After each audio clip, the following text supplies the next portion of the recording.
Fenêtre sur l'emploi pour parler des seniors. Alors c'est un sujet politique, c'est un sujet sur lequel peut-être le prochain gouvernement va se pencher, la ministre du Travail ou le ministre du Travail. C'est un sujet de préoccupation aussi pour Caroline Young. Bonjour Caroline. Bonjour. Présidente d'Expert Connect. D'abord un mot, parce qu'on va parler de votre tribune et de votre combat. C'est quoi Expert Connect ? Alors Expert Connect, ce que j'aime à dire, c'est qu'on recycle l'intelligence, puisque nous mettons à la disposition des entreprises des compétences provenant de retraités.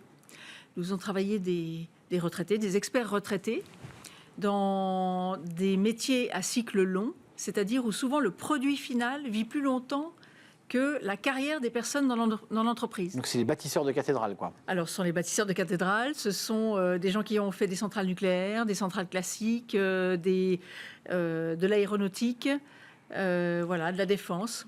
Un combat, vous dites dans une tribune, pourquoi il est urgent de faire du travail post-retraite une priorité ? Pourquoi il faut en faire une priorité ?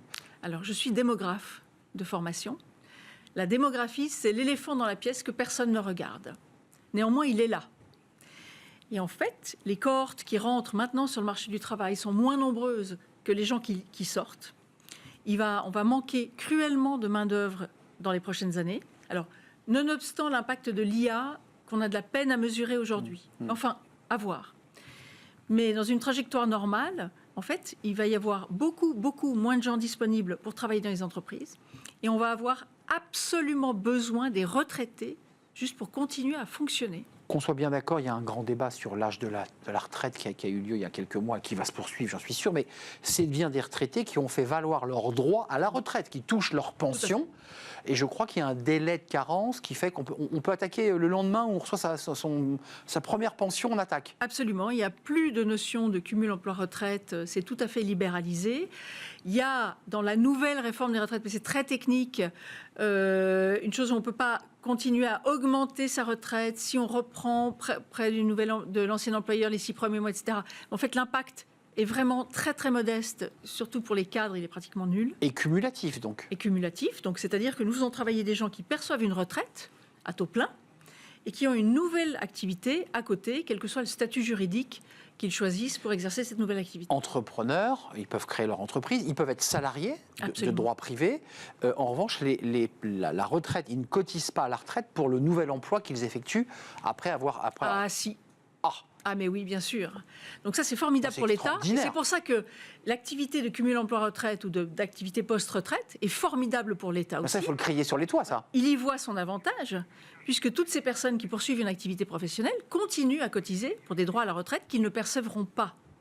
Alors, il y a une toute petite bonification, justement, comme je disais dans le texte, éventuellement, mais enfin, ça reste quand même très, très modeste par rapport à toutes les charges sociales. Ils cotisent encore pour la retraite et donc mettent au pot... Que la personne continue à payer, exactement. Mais ça ne modifiera pas le montant de la pension de retraite qu'il a perçu, calculé sur les 42 meilleurs... Ça peut très vaguement l'améliorer. Très vaguement. Très vaguement. Il y a un élément... La retraite de base.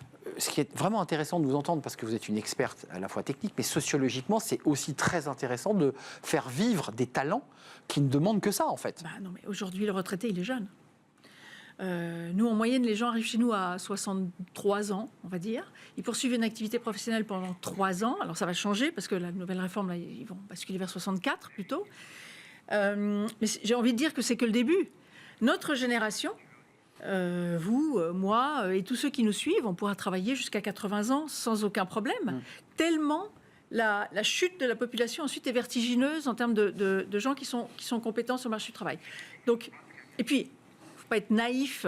On a essayé de vendre quelque chose, certaines personnes ont essayé de vendre aux Français quelque chose qui n'existe pas, c'est-à-dire l'équilibre des pensions de retraite. Bah évidemment. Merci Caroline Young. C'est passionnant, vous êtes passionnée et on a appris plein de choses. On peut cumuler, on cotise encore.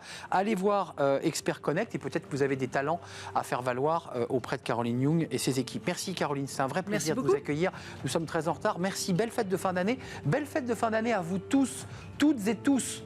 qui nous avez suivis, regardé, écrit des messages sur les réseaux, encouragé. Merci à vous, merci à toutes les équipes de Be Smart for Change.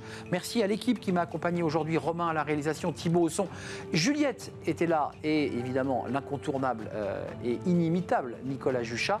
Merci à vous tous, merci à vous toutes. Belle fête de fin d'année, profitez. Puis continuez peut-être à revoir nos émissions en replay. Ça fait toujours plaisir comme ça de prendre le temps. On est assis, on est détendu. Et puis on se retrouve évidemment en janvier prochain pour de nouvelles aventures. Je vous dis à très bientôt. Bye bye.